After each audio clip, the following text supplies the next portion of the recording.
Hello বন্ধুরা, সকালবেলা আমরা দুজনে মিলে পৌঁছে গেলাম শ্রীরামপুর স্টেশনে। ওয়েদারটা খুব ভালো ছিল, আজকে বেশ ঠান্ডা ঠান্ডা ওয়েদার। আর দেখো শ্রীরামপুর স্টেশন কিন্তু ফাঁকা ফাঁকাই রয়েছে, একদম ভিড় নেই। আমাদের গন্তব্য ছিল বাঁশবেড়িয়া, তো সোজা শ্রীরামপুর থেকে ট্রেনে করে পৌঁছে গেলাম বাঁশবেড়িয়া স্টেশন। আদিত্যর যেহেতু এটা ফার্স্ট টাইম ভিজিট, ও খুব এক্সাইটেড। স্টেশন থেকে টোটো করে আমরা পৌঁছে গেলাম মেন ডেস্টিনেশনে, মানে যেটা আমাদের গন্তব্য। আর যার সাথে আজকে আমরা দেখা করতে এসেছি তিনি এই মন্দিরের মধ্যেই রয়েছেন, আমাদের মা হংসেশ্বরী। মন্দির চত্বর দেখতেই পাচ্ছ, ভীষণ সুন্দর। আর ইনি হলেন মা হংসেশ্বরী।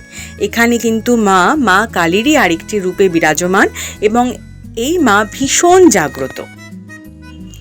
আমি এখানে আগেও এসেছি পুজো দিতে আমার মায়ের সাথে, কিন্তু তখন আদিত্য ভীষণ ছোট ছিল, ও আসতে পারিনি। এটার ফার্স্ট টাইম ভিজিট। আর এই যে মেন মন্দির, সেই মন্দিরের পাশেই রয়েছে বিষ্ণুপুরের টেরাকোটার আদলে তৈরি আরেকটি মন্দির, যেটি নারায়ণের মন্দির, এবং ওই দিকে এখন প্রবেশ নিষিদ্ধ। আগে আমরা ওখানে গিয়েও দেখে এসেছি, দর্শন করেছি। আর মেন যে মন্দির, সেই মন্দিরের চারিপাশে রয়েছে কিন্তু প্রতিষ্ঠিত শিবলিঙ্গ। মন্দির চত্বর ভীষণ শান্তিপূর্ণ, এখানে এসেই মনটা ভালো হয়ে যাবে, এত সুন্দর। আর প্রাচীন স্থাপত্যের নিদর্শন হচ্ছে এই মন্দির। দেখো মন্দিরের উপরে কিন্তু অদ্ভুত, মানে ইউনিক স্টাইলে 13টি টাওয়ার রয়েছে। জেনারেলি গ্রাম বাংলায় এরকম মন্দির আমরা দেখতে পাই। রাজা নৃসিংহদেব রয় মহাশয় এই মন্দিরের ভিত্তিপ্রস্তর স্থাপন করেন। তারপর তার অবর্তমানে তার স্ত্রী এই মন্দিরের সমস্ত কাজ সম্পন্ন করেন। আর মা হংসেশ্বরী এখানে নিত্য পূজিত হন।